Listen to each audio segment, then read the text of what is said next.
This is a living history interview with Mike Levy, class of 1969, conducted by Marilyn Summers on April the 19th, the year 2004. We are at his office in Fort Lauderdale, Florida, and the subject of the interview today, his life in general, his experiences at Georgia Tech. May I call you Mike? Sure. Please, sir, tell me where you were born and when. I was born in Gainesville, Florida in 1946. My father was an engineering student at University of Florida. He had just finished his service in the Navy, and I was born just ahead of his graduation, so at 6 weeks old I was moved to Miami, Florida, and I grew up in Miami. So your dad went to school probably on the GI Bill. Yes, after he fighting did. in World War II. What branch of the service was he in? He was in the Navy. So his timing was, you were just about, came along, everything, just what we saw, that accelerated pace of the guys getting out of the Navy, getting married, getting their education, and starting their family. That's right. I'm one of the oldest of the baby boomers. So you were the first of the Levy children. Yes, Did that's you right. end up having more brothers and sisters? I have a brother 2 years younger than me and a sister 4 years younger. How fine. And Daddy moved to Miami to take what job? He went to work for the post office. Really? And worked his entire career for the post office up through retirement. As an engineer? No, as a letter carrier.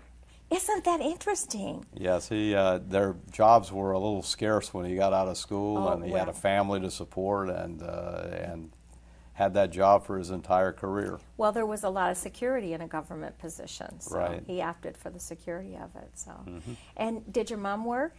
She did. She was. My mother worked for a Ford dealership in Miami for years as a switchboard operator, and went through all of the various steps from the switchboards that had 1 million wires in them up to the digital PBX. So she's had her own career to talk about, huh? That's right.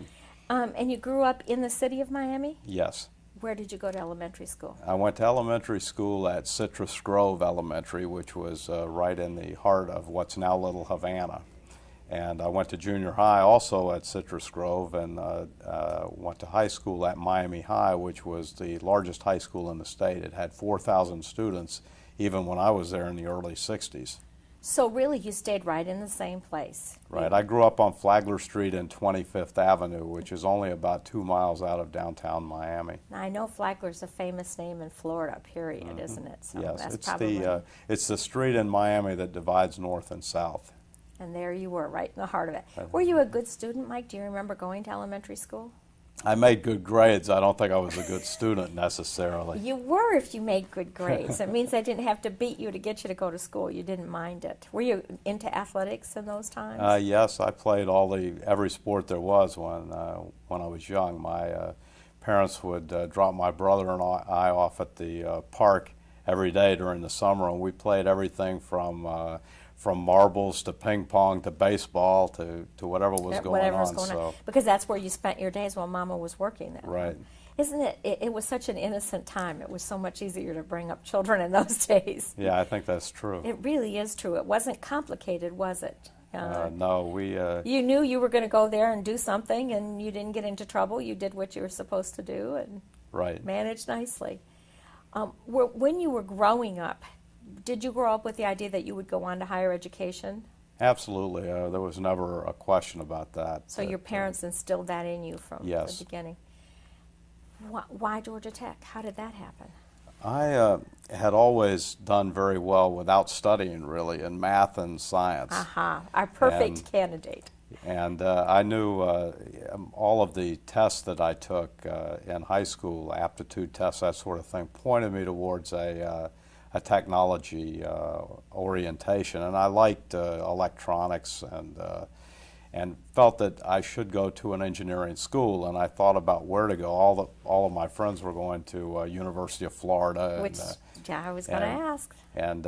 But I checked out a number of different schools, and I really liked Georgia Tech. I liked Georgia Tech because it was I could get a great specialty in electrical engineering. It was close enough to home, and the co-op program really sold me because I was in a position where I had to pay my way through most of school, and the co-op program would allow me to do that. How hard was it for you to find information about tech? we didn't have the internet then or anything. So how difficult would it have been for you? That was what, 1964? Yes, I graduated from high school in 1964, but I had already had Georgia Tech on my short list in 1962.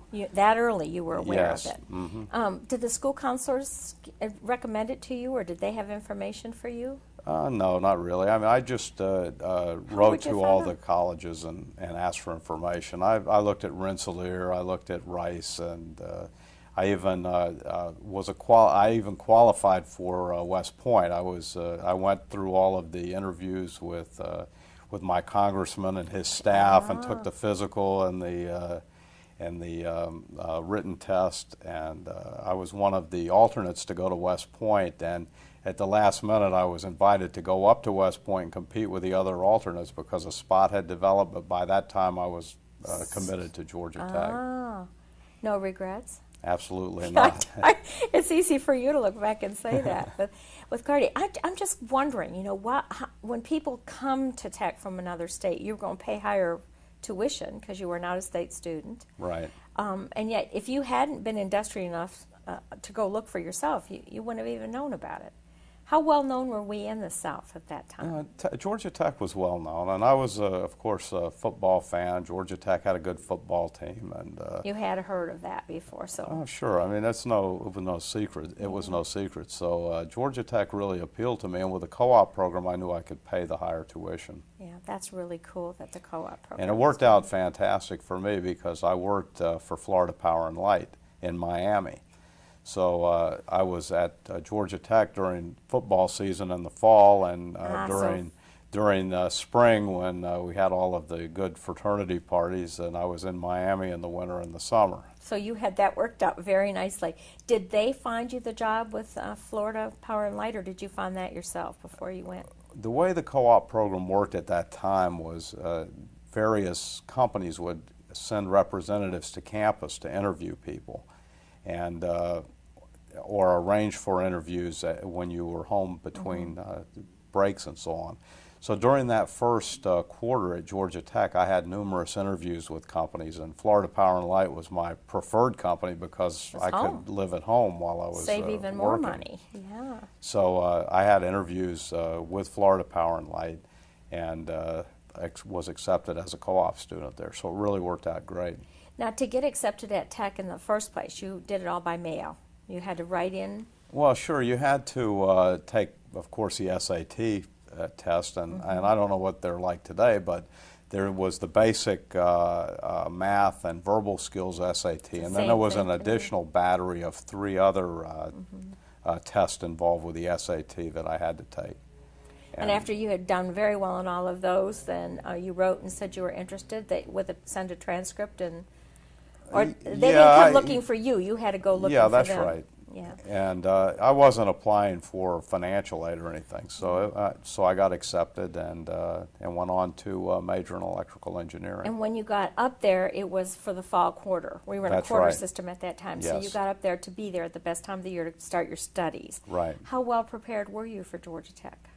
Well, I wasn't really prepared for academically. I was prepared fine because I had calculus in high school. I was in so you were one of the lucky ones. Yeah, I was in a calculus in 1964. I had calculus in my senior year, so you were very fortunate. From that standpoint, I was in pretty good shape. I think the part that I was not in such good shape is that I made good grades in high school without studying. And that wasn't going to happen anymore, was it? No, that was tough. And I think in the first 2 years, I did okay, but I didn't do great. And a lot of the English courses and some of the other more liberal arts type classes. But and I wasn't so serious about it. I was in a fraternity. I was having a great social life. Which fraternity did you join? Theta Chi. So I didn't really apply myself much in the first 2 years, but in the last 2 years in electrical engineering, I did very well. It was what you wanted to do then, so you paid attention. But let's go back to that the first quarter you were there. Did you live in the dorm? Yes, I lived in a dorm, in Techwood dorm. Oh, you got the choice dorm over there. Yeah, that was the co-op dorm. And it was, I guess, the worst dorm on campus. It was the only dorm across North Avenue at that time. And we had, just to put it in perspective for today's students, we had, the only thing that you had in your room, it was just a square room that had a bunk bed in it. There was no restroom, no bathroom in the room. Oh, no. No television, no telephone. Communal. There were no cell phones, so the only phone was a pay phone in the hall that about 50 guys had to share. And the bathroom was like the bathrooms you see in prison films that have all of the shower heads lined up. And of course, when you were in the shower and someone was going to flush the toilet, they were supposed to yell "flush" so that you'd step out of the shower so you didn't get burned or frozen one way or another. Yeah, so it was an interesting. How many guys in your room? There were just two of us. Just two. Oh, some of them had 3 and 4 even. So two in your room. So you made your first friend. Right. From where? Where was your roommate from? My first roommate was a guy named Nathan Mayo, who was also from Florida, from northern Florida. No, that's and his father was a Secretary of Agriculture for the state of Florida. So he was the first roommate, and after 1 quarter at Georgia Tech, he decided he was going to become a dentist, and he transferred and left to go to University of Florida. At the time that you came in, they were still doing these look to your left, look to your right, that only one of you were going to survive.